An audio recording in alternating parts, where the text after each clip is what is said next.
हर रोज एक नई कहानी देखने के लिए चैनल को सब्सक्राइब करें और बेल आइकन को दबाना ना भूलें। नित्यमपुर कहकर एक गांव में चंदू नामक एक गरीब आदमी अपनी बीवी कामिनी संग रहता है। उसका उस गांव में मटन और चिकन बिरयानी का ढाबा होता है और उसके हाथ की बनी ये बिरयानी हर किसी को बहुत पसंद आती है। ये लीजिए भाई साहब, आपकी मटर बिरयानी और आपकी स्पेशल चिकन दम बिरयानी। खाइए और मजे लीजिए। वाह वाह वाह, क्या बात है चंदू, बहुत ही स्वादिष्ट बिरयानी है। कमाल की बिरयानी बनाते हो तुम मेरे दोस्त। सच में ये बिरयानी तो बहुत ही जायकेदार बनी है। मैं तो एक और प्लेट खाना चाहूंगा, और तो और मैं थोड़ा बहुत पार्सल भी ले जाऊंगा। जी जी, क्यों नहीं, मैं आपके लिए एक और प्लेट लगवाता हूँ, और तो और आपका पार्सल भी पैक करता हूँ। चंदू अपनी बिरयानी ढाबे से अच्छे खासे पैसे कमा लेता है, लेकिन एक दिन जब वो कन्नालाल मुर्गी और बकरी व्यापारी के पास जाता है तभी चंदू, आज से मुर्गियों का और बकरियों का दाम बढ़ चुका है। जो बकरी 4,000 में मिलती थी वो अब 6,000 में मिलेगी, और जो मुर्गी 2,000 में मिलती थी वो अब 4,000 में मिलेंगी। देख लो भाई, अब तुम्हारे ऊपर है कि तुम्हें कौन सी वाली खरीदनी है। कन्नालाल भाई, ये मुर्गी और बकरी के दाम इतने ज्यादा कैसे बढ़ गए? अरे उन्हीं के चिकन और मटन की बिरयानी बनाकर मैं अपना घर चलाता हूँ। अब मैं क्या करूं? अरे और क्या करोगे, अपनी बिरयानी के दाम बढ़ा लो। जहां एक प्लेट 100 रुपए में बेचते थे, वही अब 200 रुपए प्लेट कर दो। इतना क्या सोचना उसमें। नहीं कन्नालाल, ऐसे अचानक से दाम बढ़ा दिया तो ग्राहक नहीं आएंगे मेरे ढाबे में, और मेरा काफी नुकसान भी होगा। अरे देखो भाई, मैं कुछ इसमें नहीं कर सकता। तुम्हें लेना है तो लो, वरना मत लो। मुझे उससे कोई फर्क नहीं पड़ता, और भी ग्राहक पड़े हैं मेरे लिए। चंदू काफी ज्यादा चिंतित हो जाता है। कन्नालाल नित्यपुर में इकलौता मुर्गी और बकरी का व्यापारी होता है, इसीलिए चंदू के पास उससे मुर्गी और बकरी खरीदने के अलावा और कोई चारा नहीं था। वो अब अपने ढाबे की बिरयानी के दाम बदल देता है और 100 से 200 कर देता है, जिसके बाद जहां एक दिन में आधा गांव उसके ढाबे पर आकर बिरयानी खाता था, वहां अब उसके ढाबे पर केवल इक्का दुक्का ग्राहक ही आते हैं और बिरयानी खाकर जाते हैं। इससे चंदू काफी परेशान हो जाता है। उसकी बीवी कामिनी कहती है, देखो जी, दाम बदलने के बाद अब ये हाल है, अब हम क्या करें? न जाने क्या होगा कामिनी, दाम बढ़ाने के कारण अब ग्राहक आ ही नहीं रहे हैं। ऐसा ही चलता रहा तो जल्दी हमें अपना ढाबा बंद करने पड़ेगा, और क्या। नहीं नहीं कामिनी, ऐसा मत कहो। इस ढाबे को बनाने में मैंने काफी मेहनत की है, इसे मैं बंद नहीं कर सकता। तभी कामिनी के खुराफाती दिमाग में एक आइडिया आता है और वो चंदू से कहती है, अजी मेरे पास ना एक मस्त वाला सुझाव है। क्यों ना हम मटन और चिकन बिरयानी की जगह कौवा बिरयानी बनाकर बेचें? ये तुम क्या बोल रही हो कामिनी? कौवा बिरयानी? अरे लेकिन वो हमारी सेहत के लिए अच्छा नहीं है, और साथ ही कौवा की बिरयानी बनाना ये सही नहीं लग रहा मुझे। अरे मेरे घोचुपति, मुर्गी और बकरी की बिरयानी बनाना बहुत सही लगता है ना तुम्हें, लेकिन कौवा बिरयानी नहीं बनानी है? अरे मैं कौवा बिरयानी इसीलिए कह रही हूँ ताकि हमारा बकरी और मुर्गी का खर्चा बच जाए, और हम कौवों को तो आसानी से पकड़ सकते हैं। हमारे गाँव में काफी कौवे हैं, लोगों को पता थोड़ा नहीं चलेगा। क्यों? क्योंकि हम मसाले तो वही डालेंगे जो चिकन और मटन बिरयानी में डलते हैं। लेकिन कामिनी। अरे लेकिन वेकिन छोड़ो आप। आपके कारण ना हमें कटोरा लेकर भीख मांगने की नौबत आ जाएगी। यूं हाथ पर हाथ धरे बैठे रहोगे तो कुछ नहीं होगा, कुछ ना कुछ तो करना ही होगा, और कौवा बिरयानी बेचना ही सही विकल्प है। ठीक है कामिनी, हम फिर से अपने दाम कम कर देंगे, और फिर देखना कैसे ग्राहक फिर से हमारे ढाबे की बिरयानी खाने आते हैं। कामिनी और चंदू अब कौवा बिरयानी बनाकर बेचने लगते हैं, और फिर से दाम कम हो जाने के बाद ग्राहक अब फिर से उसके ढाबे में बिरयानी खाने आने लगते हैं।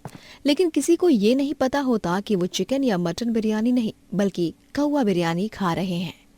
अरे चंदू भाई, ये तुम्हारी बिरयानी का स्वाद थोड़ा बदला बदला सा क्यों लग रहा है? और ये मटन का पीस भी काफी कड़वा और बेस्वाद सा लग रहा है।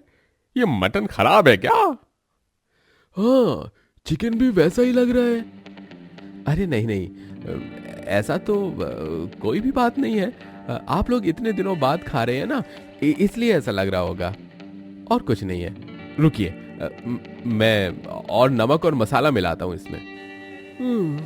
ठीक है चंदू। जब ग्राहक घर जाते हैं तो अगली सुबह उनकी आवाज ही चली जाती है। हे भगवान जी, आपकी आवाज को क्या हो गया? कुछ तो बोलिए।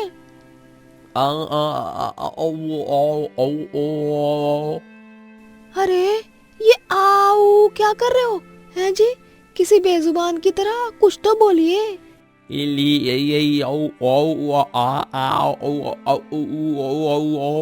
हे भगवान, अब मैं कैसे पता लगाऊं?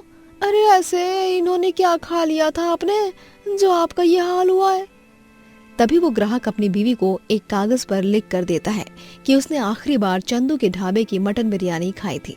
ये जानने के बाद उसकी बीवी चंदू के ढाबे पर जाती है और चुपके से उसे और कामिनी को कौवों को पकड़कर उनकी बिरयानी बनाते हुए देख लेती है। ये अजीब दृश्य देखकर उस महिला को काफी हैरानी होती है, मानो उसके पैरों तले जमीन खिसक जाती है। बाप रे बाप, इसका मतलब ये है कि ये दोनों मियाँ बीवी सब कुछ चिकन और मटन बिरयानी के नाम के नीचे कौवा बिरयानी खिला रहे हैं और इसीलिए मेरे पति का ये हाल हुआ है। वो महिला जब गांव की गली में जाती है तब वहां और भी कई लोगों की आवाज गई होती है और सभी इसी बात को लेकर परेशान होते हैं। पता नहीं कैसे मेरी बीवी की आवाज चली गई और वो गूंगी हो गई। हाँ, मेरे पति और बेटे की भी आवाज जा चुकी है। न जाने क्या हुआ है इन गांव वालों को, क्या खाया था क्या पता। मैं जानती हूँ, जिन जिन की आवाज गई है उन सभी ने चंदू के ढाबे की कौवा बिरयानी खाई थी। मैंने अपनी आंखों से देखा है चंदू और उसकी बीवी को, हाँ, अपने ढाबे में चुपके से कौवा बिरयानी बनाते हुए। क्या? ये सब सुनकर सबके होश उड़ जाते हैं और सभी फौरन चंदू के ढाबे पर जाते हैं और पथराव करते हैं। गांव वाले चंदू और कामिनी को खूब मारते हैं। हमें माफ कर दो, हमसे गलती हो गई। हाँ, हम दोबारा ये गलती नहीं दोहराएंगे, माफ कर दो हमें। तुम दोनों के कारण गांव के आधे लोगों ने अपनी आवाज गंवा दी है। अरे लालच के लिए इतना कैसे गिर सकते हो तुम दोनों? अब बहुत हुआ इन दोनों का, अब ये दोनों इस गांव में नहीं रहेंगे। निकाल दो इन्हें इस गांव से, तब दूसरे गांव में जाकर इनकी अकल ठिकाने आएगी, जब इनके पास काम भी नहीं रहेगा और ना ही रहने या खाने का कोई ठिकाना। हाँ, एकदम सही कहा, निकालो इन दोनों मियाँ बीवी को इस गांव से बाहर। गांव वाले चंदू और कामिनी के ढाबे को तोड़कर उन दोनों को उस गांव से बाहर निकाल देते हैं। एक हफ्ते के इलाज के बाद उन सभी गांव वासियों की आवाज फिर से लौट आती है, जिन्होंने अपनी आवाज खोई होती है। चंदू और कामिनी को अपने किए की सजा मिल जाती है और वो यूं ही दर दर भटकने लगते हैं। राधिका अपनी सास देविका और पति भूषण के साथ रहती है। उसकी ननद जूही की शादी हो चुकी होती है और एक दिन जब उसका जन्मदिन होता है तभी राधिका उसे सुबह सुबह वीडियो कॉल करती है। तभी वो उसके माथे और गले पर चोट के निशान देखती है। जन्मदिन मुबारक हो जूही दीदी। Thank you Radhika. दीदी, ये क्या, आपके माथे और गले पर ये चोट के निशान कैसे? क्या हुआ है आपको? अरे कुछ भी तो नहीं राधिका, वो जब मैं दिवाली के दिन पटाखे जला रही थी ना, तब वो चिंगारी उड़ गई थी, बस उसी के निशान होंगे। घर के काम काज में मग्न होने पर ना किसे इतना याद रहता है ये सब। मैं तो अपनी शक्ल देखती भी नहीं, टाइम ही नहीं मिलता। अच्छा दीदी, आप ऑइंटमेंट लगाते रहिए, अगर ज़्यादा दर्द हो डॉक्टर को भी दिखा देना, ठीक है? हाँ राधिका, थैंक यू। वैसे तुम्हारी भेजी हुई दिवाली की मिठाइयाँ खाई मैंने, सच में तुम्हारे हाथ के खाने में जो स्वाद है ना, वो शायद ही दुनिया में किसी के हाथों में होगा। और मैंने आपकी भेजी हुई मिठाइयाँ भी खाई दीदी, मुझे वो बहुत पसंद आई, आप मुझसे कम थोड़ी हो। तभी वहाँ पर देविका भी आ जाती है। जन्मदिन मुबारक हो जूही बिटिया। थैंक यू माँ। हमेशा खुश रहो और तंदुरुस्त रहो। वैसे राधिका ने सच ही कहा है, तुम दोनों ननद भाभी के हाथों में साक्षात माँ अन्नपूर्णा का वास है। हाँ, तुम दोनों का कोई तोड़ नहीं खाना बनाने के मामले में। धन्यवाद माँ जी। थैंक यू माँ। वीडियो कॉल खत्म होने के बाद देविका और राधिका अपने कामों में जुट जाते हैं। फिर एक दिन जब राधिका बिना बताए जूही के पास जाती है, तभी उसे उसके घर के बाहर से उसके चीखने चिल्लाने की आवाज आती है। मत मारो मुझे, मत मारो। अगर तूने किसी को बताया कि मेरा किसी और लड़की के साथ चक्कर चल रहा है और अगर तूने इस घर को छोड़कर जाने की बात भी की तो मैं तेरी जबान खींच लूंगा और तुझे कहीं का नहीं छोड़ूंगा, समझी तू?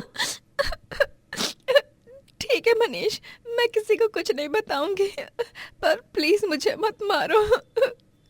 राधिका ये सब जानकर बहुत हैरान और स्तब्ध हो जाती है। ये क्या?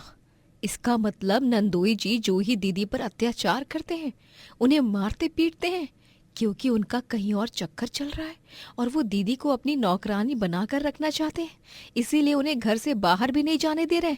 नहीं, आज ये भाभी अपनी ननद को बचा कर ही रहेगी। राधिका फौरन पुलिस को बुलाती है और पुलिस जूही के पति मनीष को गिरफ्तार करती है। छोड़ूंगा नहीं, मैं तुम्हें छोड़ूंगा नहीं।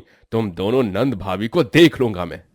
जूही दीदी, राधिका, राधिका, आज अगर तुम नहीं होती तो ये हैवान कभी नहीं पकड़ा जाता। जो कुछ भी हुआ बहुत अच्छा हुआ है, अब आप चिंता मत कीजिए। चलिए अपने घर चलिए दीदी। हाँ राधिका। राधिका अपनी ननद जूही को घर ले जाती है और जब घर पर देविका और भूषण को सब पता चलता है तब उनके होश ही उड़ जाते हैं। डॉक्टर को बुलाकर जूही की चोटों पर मरहम पट्टी की जाती है, जिसके बाद राधिका बहू, आज तुम्हारी वजह से मेरी बेटी सही सलामत है, वरना वो राक्षस मनीष मेरी बेटी के साथ न जाने और कितना अत्याचार करता, और ये बेचारी किसी को कुछ बता भी नहीं पाती उसके खौफ के कारण। नहीं माँ जी, मेरे होते हुए जूही दीदी का कोई बाल भी बांका नहीं कर सकता। Thank you so much Radhika, तुम सच में बहुत अच्छी हो। हाँ Radhika, thank you so much. Juhi अब घर पर ही रहने लगती है और दोनों ननद भाभी मिलकर रोजाना अच्छे अच्छे स्वादिष्ट पकवान बनाने लगते हैं। जूही दीदी, हम रोजाना इतने पूरी पकवान बना ही रहे हैं तो क्यों ना हम घर बैठे टिफिन सर्विस शुरू करें? हाँ राधिका, ये तो बहुत ही अच्छा आइडिया है। हाँ राधिका, जूही दीदी और तुम्हारे हाथ का खाना जो कोई भी खाएगा दीवाना हो जाएगा। आप दोनों मिलकर टिफिन सर्विस शुरू कीजिए। हाँ भूषण। राधिका और जूही दोनों अब साथ मिलकर कस्टमर्स की तलाश करते हैं और एक हफ्ते में ही आस पड़ोस के लोगों को मिलाकर उनके पास लगभग 15 से 16 कस्टमर्स हो जाते हैं। वो घर बैठे खाना बनाकर टिफिन में पैक करके उन्हें डिलीवर करती है और इस तरह उनका ये छोटा सा बिजनेस बहुत अच्छे से चलने लगता है। लेकिन ये सब देख देविका को बहुत गुस्सा आ जाता है। राधिका, तुमने वो कढ़ाई पनीर और रायता पैक कर दिया है ना शेखावत जी के टिफिन में? हाँ दीदी, अब बस महेश काका और बीना मौसी के घर के टिफिन में सलाद काट कर भरना बाकी है, वो मैं अभी फटाफट कर देती हूँ। ठीक है। बंद करो ये सब। क्या? लेकिन क्यों माँ? हाँ माँ जी, हमने क्या बिगाड़ा है किसी का? चुप रहो तुम दोनों, कब से नाटक देख रही हूँ तुम दोनों का। अब तक चुप थी मैं, लेकिन अब नहीं। भूषण, कह दें दोनों ननद भाभी से कि हमारे खानदान की औरतें यूं व्यापार नहीं करती, उन्हें सिर्फ घर गृहस्थी के काम ही करने चाहिए, पैसा कमाने के लिए पति हैं। लेकिन माँ, जूही दीदी और राधिका जो कुछ भी कर रहे हैं वो सिर्फ और सिर्फ अपने शौक के चलते कर रहे हैं। उन्हें खाना बनाना पसंद है और उसी कला को वो व्यापार में इस्तेमाल कर रहे हैं, तो उसमें बुराई क्या है? हाँ माँ। मैंने कह दिया सो कह दिया, हमारे घर की औरतें ये सब नहीं करती। अभी मैं तुम दोनों का ये सारा सामान ही फेंक देती हूँ, तब तुम दोनों की अकल ठिकाने आएगी। देविका जूही और राधिका का सारा टिफिन सर्विस में इस्तेमाल किया जाने वाला सामान उठाकर बाहर फेंक देती है और ये सब देख जूही, राधिका और भूषण को बहुत बुरा लगता है। वो अपनी माँ के खिलाफ कुछ बोल भी नहीं पाते। अब जूही और राधिका का टिफिन सर्विस का छोटा सा कारोबार रुक जाता है और वो दोनों घर पर ही रहने लगती हैं। एक दिन कॉलोनी में एक बड़ा कुकिंग कंपटीशन आयोजित किया जाता है, जिसका इश्तिहार राधिका अखबार में पढ़ती है। जूही दीदी, ये देखिए, हमारी कॉलोनी में कुकिंग कंपटीशन आयोजित किया जाने वाला है। हर एक प्रतियोगी अपना अपना स्टॉल खोलेगा और जिसके स्टॉल के खाने की सबसे ज्यादा बिक्री होगी वो बनेगा कंपटीशन का विनर और उसे मिलेंगे पूरे 5 लाख रुपए। क्या? ये तो बहुत ही अच्छी और बहुत बड़ी बात है राधिका, लेकिन अफसोस हम इस कंपटीशन में पार्ट तो ले ही नहीं पाएंगे। हाँ दीदी, माँ जी के कारण हमारी टिफिन सर्विस भी बंद हो गई। काश ऐसा नहीं होता। तभी अगले दिन देविका के भाई मोहनलाल का अचानक से एक्सीडेंट हो जाता है। मोहनलाल की उम्र लगभग 45 की थी, लेकिन अब तक उसने शादी नहीं की थी। वो अकेला ही रहता था। एक्सीडेंट के कारण उसे काफी अंदरूनी चोटें आती हैं और डॉक्टर सर्जरी के लिए पूरे 3 लाख रुपयों की मांग करते हैं, जिसके बाद देविका बहुत परेशान हो जाती है और वो भूषण से ये बात कहती है। 3 लाख? हाँ भूषण बेटा, तेरे मामा जी की सर्जरी के लिए उतने ही पैसे लगने वाले हैं। अगले 24 घंटों में अगर हमने पैसे नहीं भरे तो वो सर्जरी नहीं करेंगे। आप घबराइए मत माँ, मैं देखता हूँ। दोस्तों से या बॉस से कुछ पैसों की मदद मांगता हूँ मैं। ये सब देख जूही और राधिका दोनों को बहुत बुरा लगता है और वो दोनों छुपकर उस कुकिंग कंपटीशन में हिस्सा लेते हैं और उसमें जीत जाते हैं और उन्हें पूरे 5 लाख रुपए इनाम मिलते हैं। आखिरकार हमने कर ही दिखाया दीदी, हमारे स्टॉल के खाने की सबसे ज्यादा बिक्री हुई है। हाँ राधिका, होती भी क्यों ना, हम इतना स्वादिष्ट खाना जो बनाते हैं। चलो अब जल्दी से हॉस्पिटल जाकर ये पैसे दे देते हैं ताकि मामा जी उनकी सर्जरी शुरू हो सके। जूही और राधिका दोनों हॉस्पिटल में जाकर पैसे जमा करते हैं और मोहनलाल की सर्जरी की जाती है।